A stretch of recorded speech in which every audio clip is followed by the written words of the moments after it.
This program is brought to you by Stanford University. Please visit us at stanford.edu. The film about the international anti-apartheid struggle, Have You Heard from Johannesburg, which was made in conjunction with the King Institute, will be having its premiere, at least local premiere, at the Roxy Theater, San Francisco, I think starting November 2nd. I got to work on the documentary as the narrator, and what was exciting in my own learning process is that to see a grassroots movement by blacks in the United States move to the Black Caucus and then into the student movement throughout the universities, and the pressure of the students, in particular the Bay Area. I'm looking at the road that UC Berkeley played, and then eventually Stanford students. And for the first time... Not eventually coming to Stanford students. Well, meaning that Stanford did Yeah. it. Yeah. But that for the first time that we see a direct effect in changing American foreign policy as a grassroots movement. I think it really works well with this class in the sense that we talk a lot about the freedom struggle here. Getting the right to vote in the United States meant that for a dramatic rise in the number of black representatives in the House of Representatives, that led to the formation of the Congressional Black Caucus in the early 1970s. The existence of the Congressional Black Caucus was the key component to put pressure on the Reagan administration during the 1980s to implement economic sanctions against South Africa. So what we have is this interesting process by which the African freedom struggles inspired the African American struggles of the 1960s. Those struggles, the success of those struggles, played a key role in making possible the ending of apartheid in South Africa, because the film climaxes with the vote to overturn Ronald Reagan's veto of sanctions legislation in the mid-1980s. And that was a crucial message to the South African government that they were losing their basis of support in the United States. So I encourage each of you to see the film. I'll probably show a segment of it in this class later on this quarter. It's a real pleasure to have back on this campus Vincent Harding. He's been a key person in terms of the King Institute, the King Papers Project. He's on our editorial advisory board. He's visited here several times before. But more importantly, he played a central role in the struggles of the 1960s. And today, he will talk about one aspect of that role, and that is the King's decision to take a stand on the war in Vietnam and the speech that he delivered at Riverside Church, which was the first draft of it was written by Vincent Harding. So we have someone here who was at the center of this key moment in King's life. I think we're very privileged to have him. I don't want to spend a lot of time introducing him because I don't want to take up his time, but welcome to Vincent Harding. You're some good-looking folks, and I'm very glad to be with you.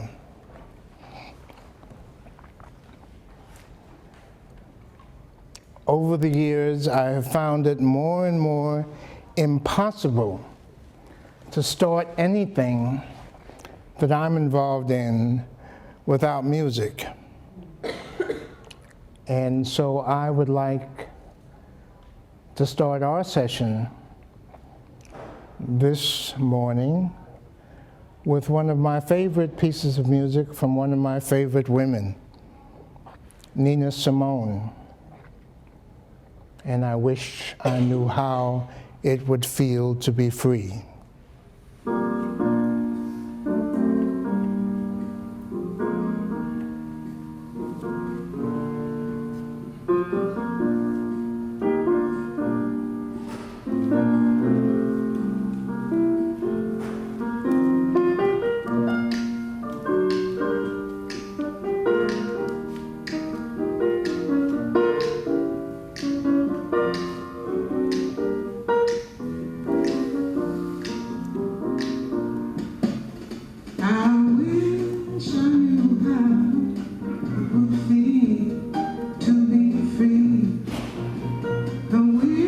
wish I could break all the chains holding me. I wish I could say all the things that I should say them loud, say them clear for the whole round world. I wish I could share all the love that's in my heart. Remove all the bars that keep us apart. I wish you could know what it means to be me. Then you'd see and agree that every man should be free. I wish I could give all I'm longing to give. I wish I could live like I'm longing to live. I wish I could do all the things that I can do.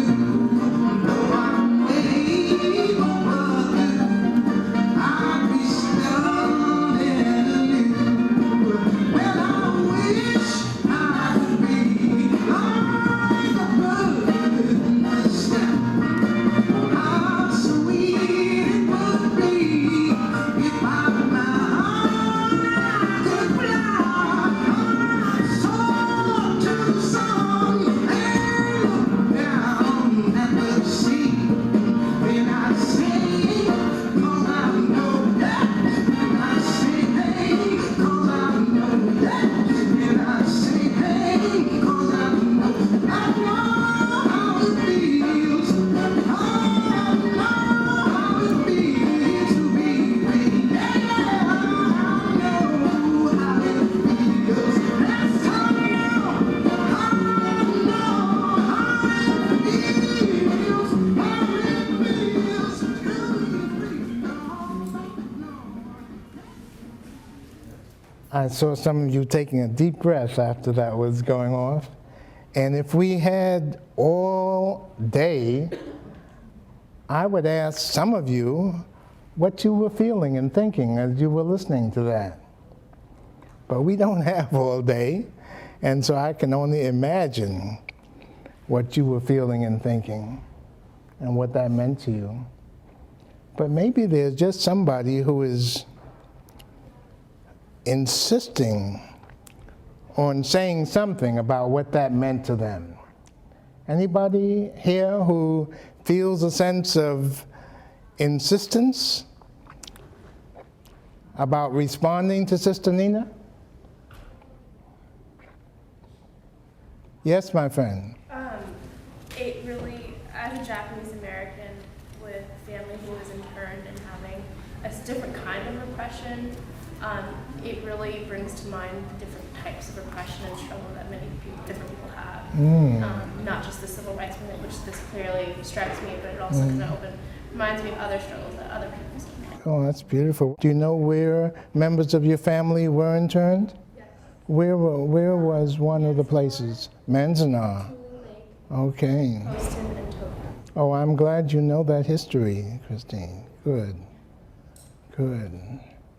Anybody else felt or thought or wondered anything as you were listening to Sister Nina? Yes, my dear. It made me think of my grandmother and being in Mississippi with her in a little backwood church and just singing from the spirit and not necessarily understanding at the time what her life was like and the freedom that she gained over time that I began to understand. Lots of stuff came out of those woods of Mississippi. Amazing. And it's so fascinating that the woods of Mississippi and the internment camps are related to each other. And therefore we are related to each other. It's so important to discover that and to recognize that.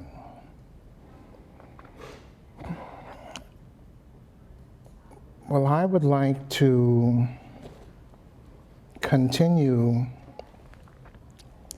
this conversation that we begun with the help of our sister Nina.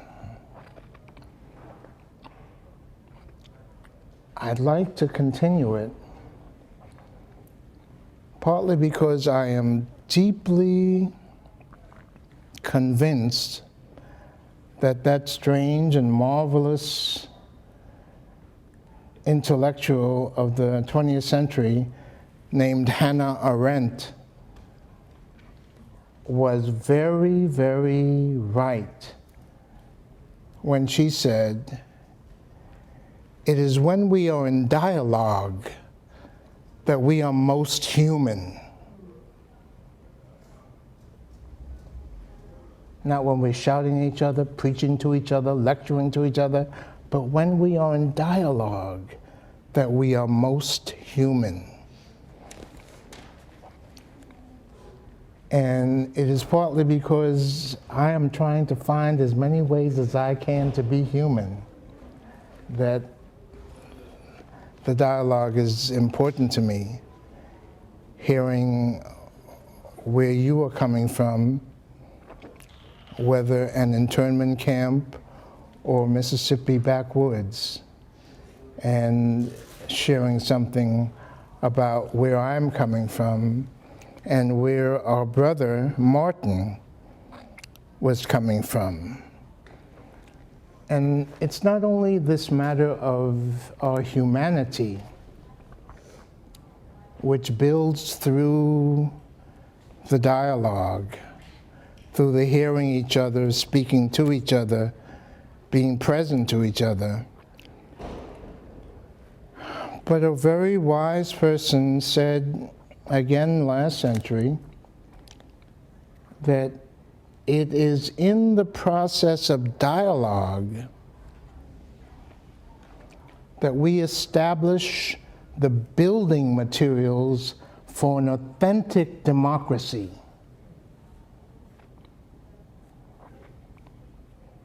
That an authentic democracy comes not out of bombing people, but engaging people. And I am quite convinced that my obsession with the future of democracy is part of what brings me into this concern for dialogue. And I am also convinced that my brother and friend Martin Luther King was in the same way obsessed with the future of democracy in America. And part of what I think I'd like us to examine and explore in this time is the recognition that for King, civil rights for Black people was just one element of his larger hope. And that was the hope for the expansion of democracy in America. Because he knew, as I trust we may more and more recognize, that democracy is like an organic entity. And being organic, it either has to grow or it decays. It cannot just stay and be safe and be secure and have the homeland secure. That democracy must grow or it dies. And so whenever I come in touch with people who look about your age, I am just almost overwhelmed by this tremendous need to say, how shall we help this organic reality called democracy to grow? Not to preserve it, but to grow.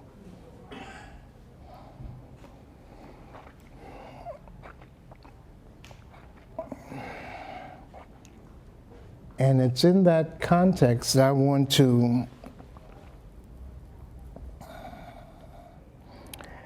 ask first my friend and brother Clay for a possible dream that we might do together. And that is that maybe the Martin Luther King Institute might one day become the Martin Luther King Institute for Advanced Democratic Studies. Now, wouldn't that be something for Stanford to deal with? But I am convinced that unless there are places and people who are working on the advanced study of what democracy means to grow, I am worried that if there are no places where that's taking place, we are in deep trouble. And if we spend our time making believe that we know something about democracy and throwing it at other people, that we are in deep difficulty. So, Clay, that's one thing that I'm hoping will come out of our time together, perhaps a dream about a King Institute for the study of advanced democracy.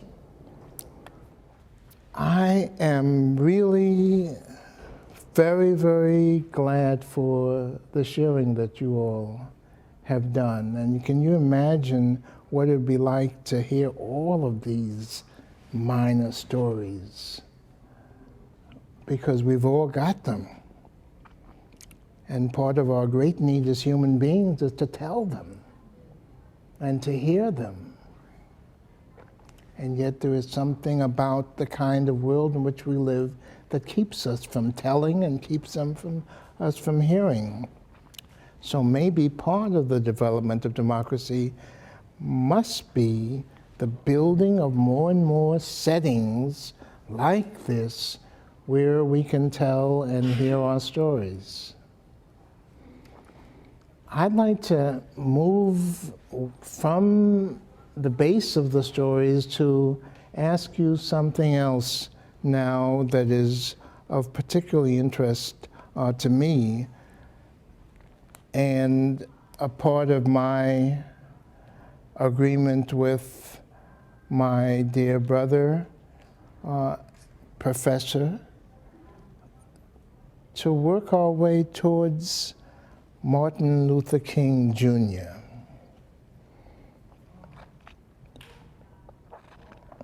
I'd like to ask what might seem a very obvious question to some of you, but still I'd like to ask it. What would you consider to be King's most famous speech?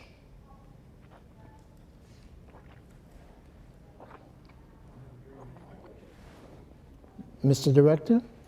I have a dream is what is usually called. I'm curious about how many of you had to learn at least a piece of that speech as you were growing up. Could I see your hands? Okay. Now again, if we had all day, I would like to ask why, but we won't do that in that way. We'll do it in another way. I'm going to ask another question. That's the most famous. Any of you have any idea about what was considered at the time the most controversial speech that King made? Anybody have any idea, or did you know that King did things controversial? Yes, dear? Beyond Vietnam? Beyond Vietnam. Where'd you get that title from? His autobiography. But it's the speech delivered at Riverside Church on April 4th, 67. And where and how did you find out about that, Linda? I've been working with Dr. Carson. Oh boy, subverting you. Okay, wonderful. Beyond Vietnam. Some of us have never even heard of that speech. But that's why we get ourselves together, so that some people who haven't heard stuff can tell other people about it. And this was delivered at Riverside Church in New York City, not too far from your village, right? Your dad what? He lives on Riverside Drive. Okay. Your mentioning of the dad and Lindy remind me to come back now to your wonderful sharing with us. Reminds me, is it tomorrow? Mondaire. That I didn't do what I usually like to do, and that is add my little piece in to the discovery. My full name is Vincent Gordon Harding. And I spent my childhood in Harlem and the South Bronx in New York City. And it was just a beautiful childhood for me a long, long time ago. My mama's name was Lydia Broom with an E at the end. And she spent her childhood in Barbados, in the West Indies. Not too far from you, right? Okay. And when I was in college, at the City College of New York, as it was called then, my major was history. And it was history only because I managed to take almost everything that I could take in the liberal arts, as we called them then. And at the end of the time, when it was almost time to make up the commencement bulletin, the dean said to me, "You have to choose a major." And I hadn't chosen one, so don't worry about being in your first year or second year. I was in my lowest senior year and hadn't chosen my major. And what we decided was I would just go down the list and see how many credits I'd taken in one thing or another. And it turned out that history was my big number, and that's how I became a history major. There's much more to that story that I won't try to go into now, but in the year 2027, I would like to still be with folks like you. And I would like to be working with Clay or somebody else in the Institute for Advanced Democratic Studies. And I would like to go and visit some of the places in our country and in other parts of the world where people are experimenting with advanced democracy. And what does that mean? So that's my 2027. Any of you who would like to come along with me at that point, you're absolutely welcome to do so. Why was King's Riverside speech so controversial, Lindy? Because he withdrew support from the Vietnam War.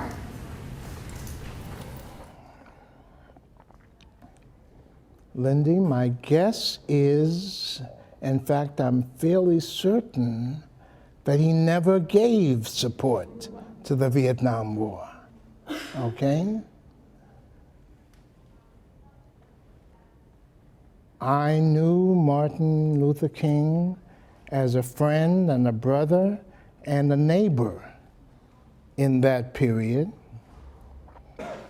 and occasionally went with my wife to Ebenezer Baptist Church, where he was the co-pastor, and was very, very clear from the outset of that war that King did not believe in it. and considered it wrong, considered it sinful, considered it terroristic. So we won't say that he withdrew his support, Lindy. We might say that he made clear to the world his refusal to support something that he felt was so wrong. Why else was that so controversial? Why did it become something that the New York Times and the Washington Post and all the great keepers of conventional wisdom in the society said was bad for him to do, to say? Why would there be a controversy about, yes?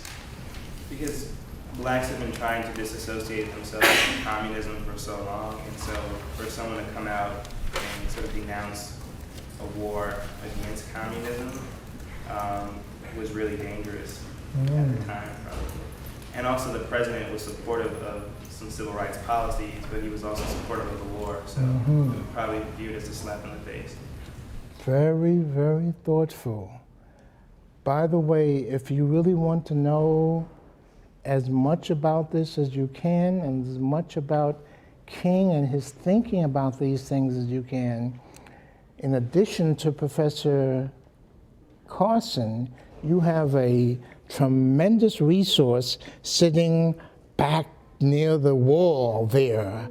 And I'd like to expose him by asking him to raise his hands. That is Clarence Jones. Raise your hand so people can see you and so they can know this man was Martin King's dear friend and attorney, and his contact with many, many parts of the world. And Martin had deepest trust and confidence in him. And if you want a resource, be sure to trip him up as he walks along campus sometime to stop and talk with you about his own experience with King. I'm going to get your name straight. Mandir. The M comes before the D. Okay, Mandir. Yeah. That was a very thoughtful kind of reflection that you gave there. One, in those days, many black people used to say what King's president of Morehouse said: it's bad enough being black without being red, too. And so black people, by and large, stepped back, if they could, from any possible association with what could be labeled communist causes. In those days, communism was, to this day, what terrorism is. And so you stayed away from it if you were prudent. But one of King's great difficulties was that he wasn't prudent. He tried to be honest. And there are times, obviously, when you can't be both. Why else? Mandir gives us another important point why this was controversial. People said to King, civil rights and peace talk don't mix.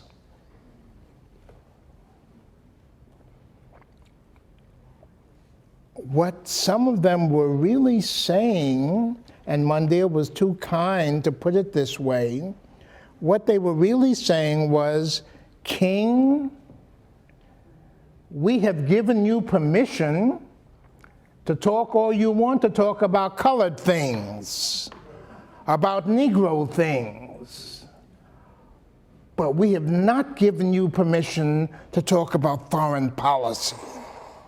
That's our field.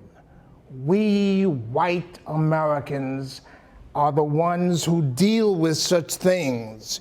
You stick to your colored things and be happy that we have allowed you to talk so loud about dreaming new things for colored folks. We will dream about America, not you. King refused to stay in the colored box. King knew that as a black man, he was absolutely right to affirm his roots in the black experience and all those black Mississippi churches and Georgia backgrounds, that was where he was grounded and that was where his roots were. But he also knew that roots are not ends in themselves. Roots are the things that help us to become trees. And King refused to just stay in roots. He knew that he had to reach out, that the roots would help him to reach out as far as Vietnam.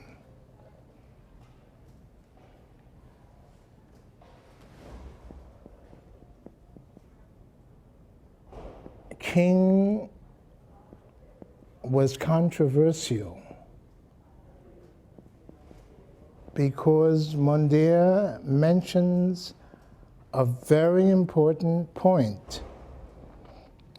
In 1965, 66, 67, who was the president of the United States?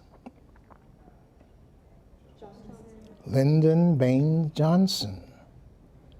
Johnson was arguably one of the presidents of this country who understood the issues of civil rights and black movement and freedom more than anyone had understood it up to that time, including Kennedy. He was understood to be the major ally of the freedom movement. And so, as Mondier said, many people within the movement said, Martin, you cannot raise your voice against Johnson's war because Johnson is our man. And if you raise your voice against Johnson's war, Johnson being Johnson is not going to like it. And not only that, but a lot of people who support us are not going to like it. And we are going to lose money, donations, support.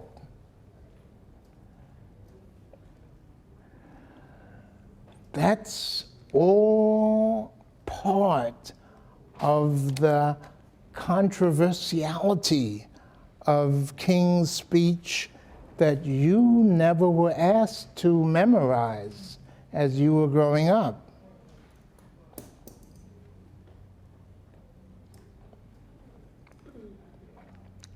Just in parenthesis, why? Why do you think you were asked, whether in Seattle or Baltimore, to memorize I Have a Dream, not all of it, but some parts of it, but never asked to memorize the Riverside church speech? Any thoughts on that? Yes, dear. Wait, before you get the chords, you're going to have to come right into the tradition now and tell me at least your name and where you spent your childhood, okay?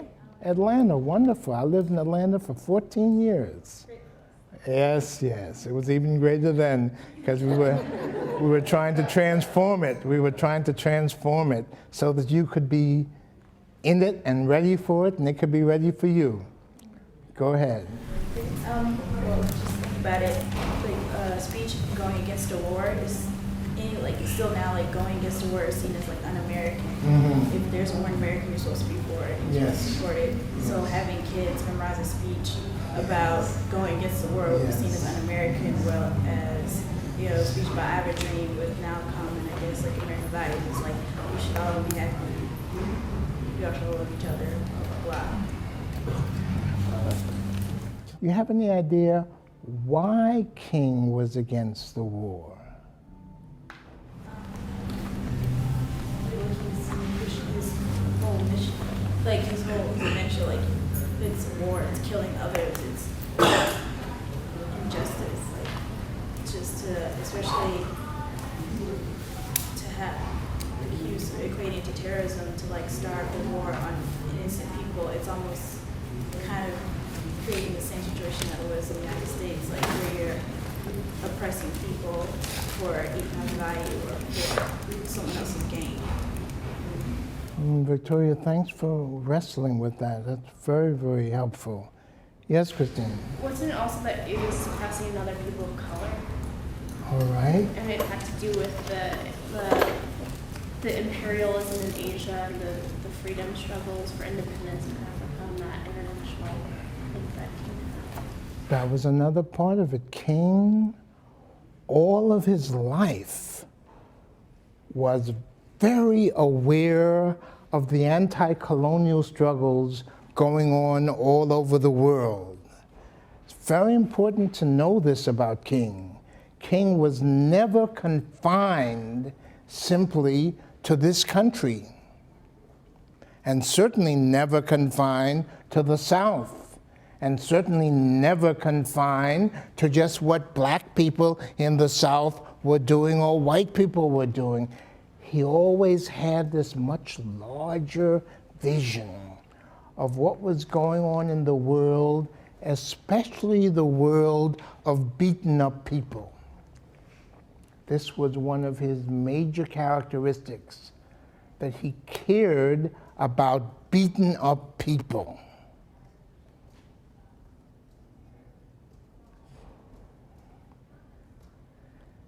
And so Victoria is suggesting to us really that when we didn't get to learn about King's statement on the war, we not only missed a very important statement about what he was against, but we missed what he was for. Because he was against the war, because he was for the poor. And his deep concern was that in that war, like every war, it is the poor who took the brunt of the situation. Some of you may know that during that war, it was poor people of color and of other color who were primarily the front line folks who were killing and dying at higher percentages than anybody else. And so King said, this is terrible. You're taking our poorest people and sending them to burn and kill other poor people. You are taking people who have not found democracy in Mississippi and sending them to fight for democracy in Vietnam? What kind of craziness is this? It's so important, though, to recognize that King was not alone in this where that freedom movement was concerned. All through that Southern freedom movement, there were women and men who were raising the same questions about Vietnam and our going to fight for democracy in Vietnam, because they knew, we knew, Clarence knew that democracy had not yet been found in Albany, Georgia, in Birmingham, Alabama, in Ruleville, Mississippi. And the suggestion again and again and again was, let's get it straight here before we try going anywhere else. But as Christine said, there was also a pretty clear understanding that what was going on in Vietnam was another example of Western white determination to dominate those who were not Western and those who were not white. It was covered under the categories of fighting against communism, but King understood that there was something else there. Victoria mentioned one other thing that I will just call your attention to before moving on from this particular point. Victoria just sort of quickly picked up an issue about Martin King that is so easily forgotten. When King tried to explain to people why he was taking the position that he was on Vietnam, he said to them, "Did you forget that I am a minister of the gospel of Jesus Christ?"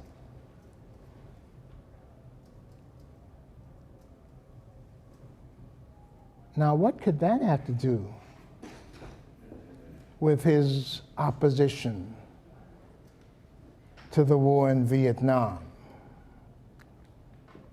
I thought ministers of the gospel of Jesus Christ were primarily concerned about making people happy and prosperous. What was King talking about? I mean, so there are different like themes throughout the Bible, I guess, about the plight of poor people, and then also loving your enemies and peaceful resolutions. You are touching tender stuff, Monday. And I wonder where'd you get all this stuff? Church, all right. Oh, beautiful, beautiful. Your church mamas must be very happy to think about you here talking about the Bible, teaching about being concerned about the poor, that is central to the message of both the Jewish Testament and the Christian Testament of the Bible. Somebody said, if you cut out all of the sections of the Bible that deal with justice to the poor, you would have very little else left. And King was not about cutting it out. And then, even more fantastic, Mondaire is suggesting that when King talked about being a minister of Jesus the Christ, he figured that that meant not just getting happy and saying, Jesus, I love you and you love me, but it had something to do with paying attention to what Jesus was saying about how to deal with other human beings. And one of the maddest, craziest, most beautiful things that Jesus was teaching about dealing with other human beings was what you just touched on. he said, listen now, everybody that you know of who is religious is teaching you that the way to deal with the people who are against you is to get against them too. And that when they take out your teeth, you take out theirs too. But I am teaching you that that's not the way of my Father in heaven. That if you are really going to be a child of my Father, you got to find a different way of dealing with your enemies. And you got to figure out how to help your enemies and yourself to become better people. And so King said, I cannot go as a follower of Jesus Christ and say, enemy, I'm going to burn you down. He said, that doesn't do it for me. That is just totally contrary to what I understand Jesus to be teaching. You see, this king was a crazy person. He took Jesus seriously. So all of that was part of the controversy. And Victoria, was good that you tried to get your hand on that, and then Mondia sort of came in with you on that. That's why we have to hang around together so we can help each other out on some of these very tough and difficult things. But one other thing I want to mention. King said, I cannot support this war. I cannot be silent about what this war is doing as long as I'm going to keep trying to hang out in the hood with my young sisters and brothers. What was going on in the hoods of this country in the 60s, the late 60s, especially in the North? Do you remember that? What was going on in the North in the late 60s in this country? Riots, some people will call them. Some people call them rebellions. Some people call them outbursts of anger and great despair. Whatever the term, fire was going on everywhere. And King then becomes most controversial when he says this. When I go into the hood, the president and the leaders of this country are very, very happy when I tell the young people that you have to find a way of dealing with your difficulties through nonviolent action. And everybody was very, very happy, he said, when in Birmingham, I told people that you got to find a way of dealing with Bull Connor that does not copy his gun-toting. You've got to find an alternative to gun-toting for dealing with the Bull Connors of the world. Martin didn't say this, but a dear friend of ours that we were talking about last night, named Jim Bevel, used to say this about his interpretations of what to do with Bull Connor. And he said, you got to love the hell out of Bull Connor. Fascinating, isn't it? Martin said, I can't go to these places and tell them that the way you solve problems is by nonviolent struggle when my own country has become the greatest purveyor of violence in the world.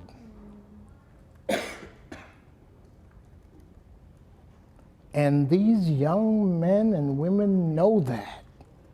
And they say to me, how come you telling us this and not talking to your president?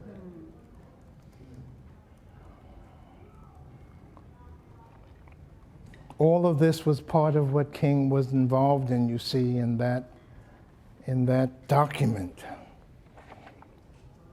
And he knew, and here again, Clarence Jones can tell you very clearly about this, King knew that if he spoke out about this, he was going to be in trouble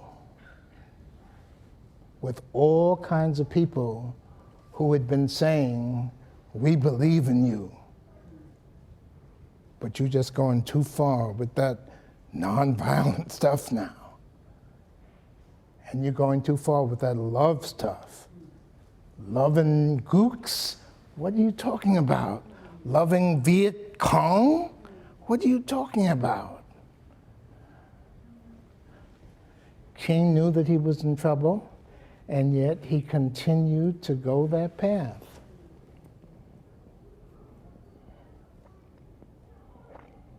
We don't often deal sufficiently with the courage of this man. He was not just a great speech maker. He was an extraordinarily courageous man, because he talked about stuff that was not going to get him points with anybody except the poorest folks. That, by the way, is why he spent the last days of his life. By the way, do you know where he spent the last days of his life? What he was doing?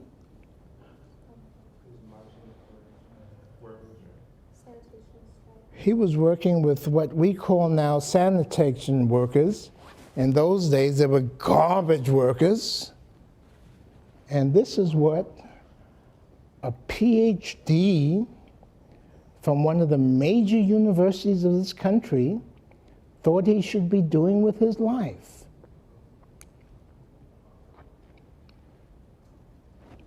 Standing with garbage workers.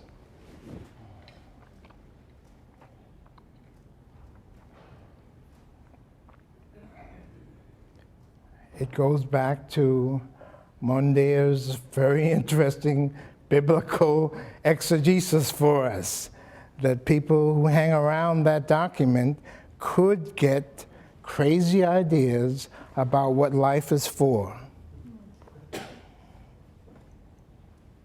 And that life may not be primarily about building big bank accounts, but about finding the folks who are in most trouble and getting as close to them as possible.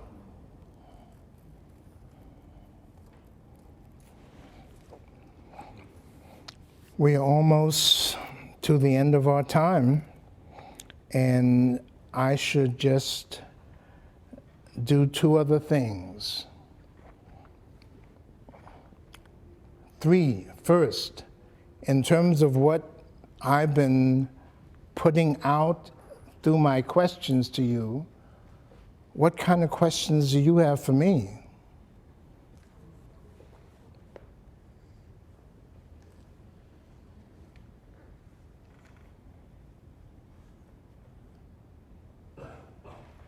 Yes, my friend, don't be hesitant. What was it like for you to work on Riverside Speech?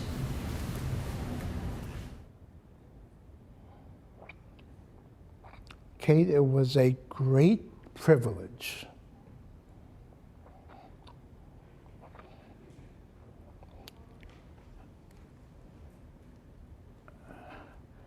Because I knew that what I was doing was deeply connected to who Martin King was, that I was not providing words for King, that I was joining with King in words that both he and I knew, in ideas that both he and I shared, in commitments that were ours jointly.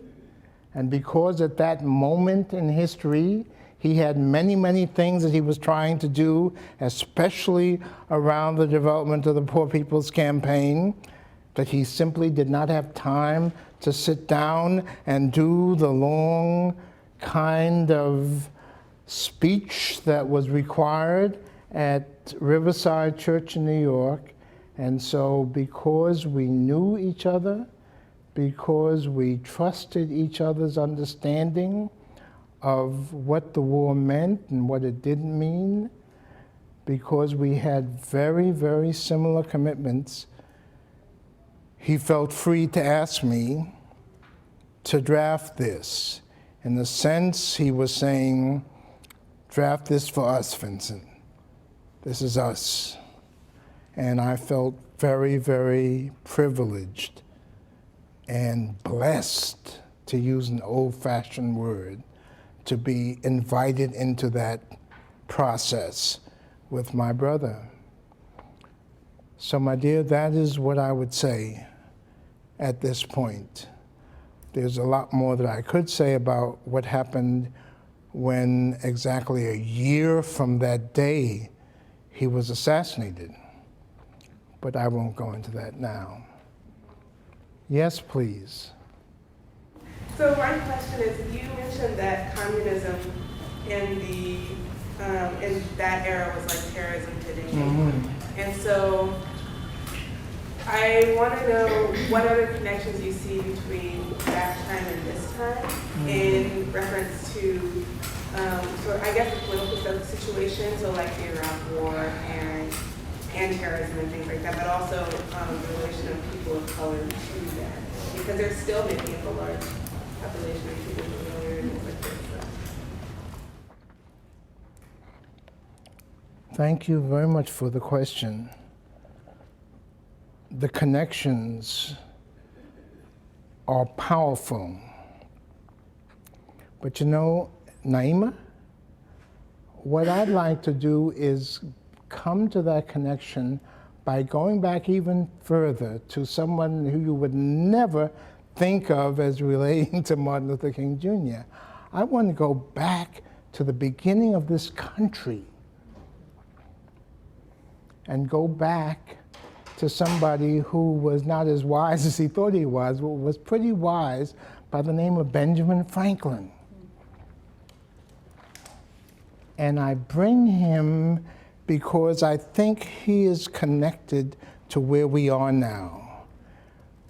When the debate was going on about the shape this country should take, the shape its government should take, its continuing or non-continuing relationship to England, he made this fascinating comment. He said, those who think that they can exchange their freedom for safety will end up finding that they have neither freedom nor safety. And of course, safety in those days is security in these days. I think that is one of the connections. A lot of us who were part of the movement in those days, my dear, felt that it was safe to back away from anything that sounded like deep critique of American economic and political life that is sometimes called communism or socialism. Right now, many of us in this country are again overwhelmed by fear. And as you probably know, once fear enters into the human community, it is very, very destructive. And I think that once fear enters into the democratic community, it can trump democracy again and again. And I think that's where we are now too. That there are many, many things that we are allowing to be done in the name of being safe that are not safe for democracy. Because democracy, by its very nature, is a somewhat risky activity. We have to take chances with and on each other. And those who are looking for safety are not looking for growth and development. And I think that we are in a similar time now. And one of the best things about the freedom movement of the 60s was that many, many people said, you will not convince us to back off from our friends just by calling them communists. Martin King himself said that at a very important point in his own development. I think that those are some of the things that I would begin to put forward there. And this whole matter of feeling, as Victoria was saying earlier, that patriotism is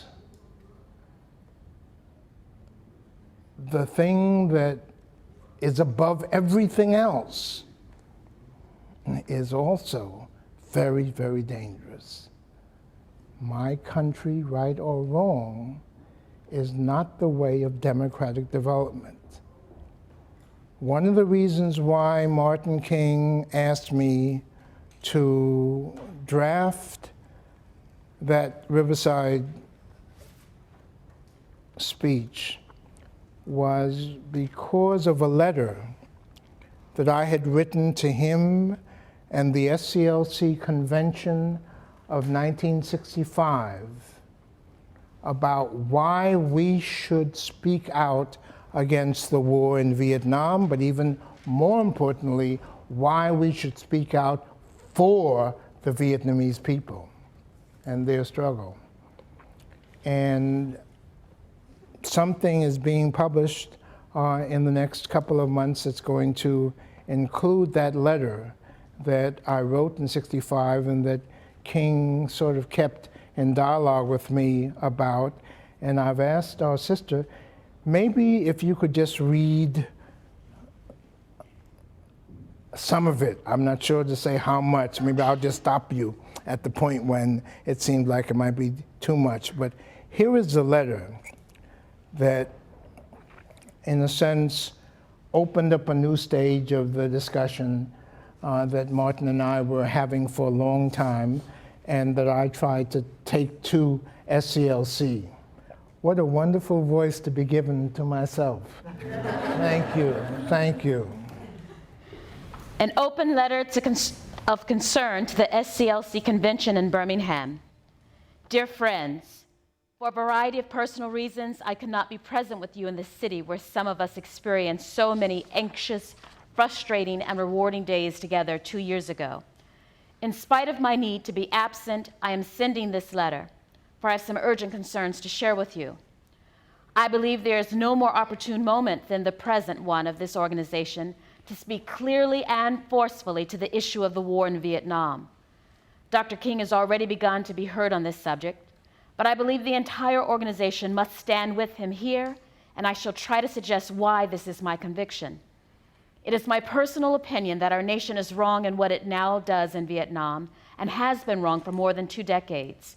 I believe the United States ought to call for an immediate ceasefire and then use its great and so far misused influence to bring about discussion between the National Liberation Front and the present Saigon government.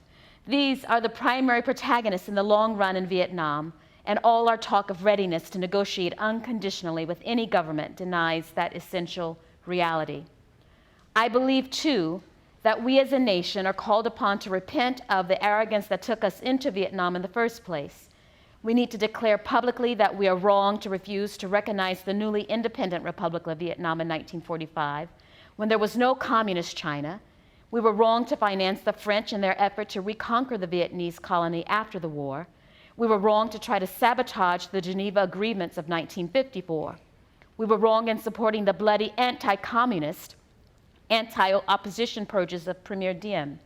We were wrong in committing U.S. forces and prestige to put down the rebellion that naturally followed. And we are wrong now in cynically throwing in hundreds of thousands of soldiers for the cause of our questionable honor. We are especially wrong if, as many persons believe, these actions are calculated to taunt communist China into war. Such things need to be said for a national audience. Dr. King and Jim Lawson and others could probably think of many more things that need to be said, And there are a number of excellent reasons why this organization and the movement it represents can say them very well. These are some of the reasons as I see them. 1, SCLC has its truest beginnings in Montgomery in 1955, but there was not only the year of a bus boycott, but the year of the first Bandung Conference. 2, the confluence of these events is highly symbolic to me, for it testifies to the fact that the struggle for freedom in the U.S. is inextricably bound to the struggle for freedom of the former colonial people all over the world. Southeast Asia has part of that struggle. Saigon can now properly be called a part of the new American colonialism. During the last 2 years, we have all recognized that many moves made by our government in civil rights were greatly influenced by the new role of the Afro-Asian nations in world affairs. America was greatly concerned about the image we projected to them, often more concerned about the image than the reality. Therefore, our gains here have been at least partly attributable to their struggles and their presence on the world scene. Many times since 1955, we have welcomed statements supporting the civil rights cause when they came from the African and Asian nations. At times, we have requested these statements on our behalf as strategic weapons in the struggle for freedom here. Now the people of Vietnam desire nothing more than to be let alone by the US and other imperialistic powers. Can we say nothing on their behalf? The racism that we have experienced for centuries in America is the same racism that our nation has exported for centuries and that now informs much of our attitude for Southeast Asia. If this racism was wrong here, if it has called forth our struggle for a new way, then we must surely say that we are opposed to its practice overseas. 6, we claim to believe in the power of truth and nonviolence. We believe, some of us say, that nonviolence and truth are God's way for human relationships. Now we find ourselves citizens of a nation that is practicing violence, deceit, and torture to fight against revolution. We must speak out and let our dissenting voices be heard. At the same time, of course, we must recognize and confess how much of the same spirit is often within our minds and heart. At least I have found it in mine. 7, every prospective observer tells us that if the war in Vietnam continues, civil rights, civil liberties, and even the relatively piddling war on poverty will suffer greatly. Every step up in Vietnam means a step down in the USA. There is more to the letter, and currently Clay and the folks at the Institute have copies of it, and in a couple of months there will be a new edition of my book on King, the Inconvenient Hero, and the letter will be there for you all to look at also. I think that you have been a wonderful community of inquiry here, and I have appreciated very much what you've been doing, and I'm very, very hopeful that some of you will be part of the new Institute for the Study of Advanced Democracy. And not only that, that some of you will be creators of the new reality of advanced democracy in American society. Because as you know at this point, democracy is about much, much more than voting on questionable machines. Democracy is deeper than that and broader than that, and we were trying to practice some of its reality here. So thank you, and I hope that things go very well for you.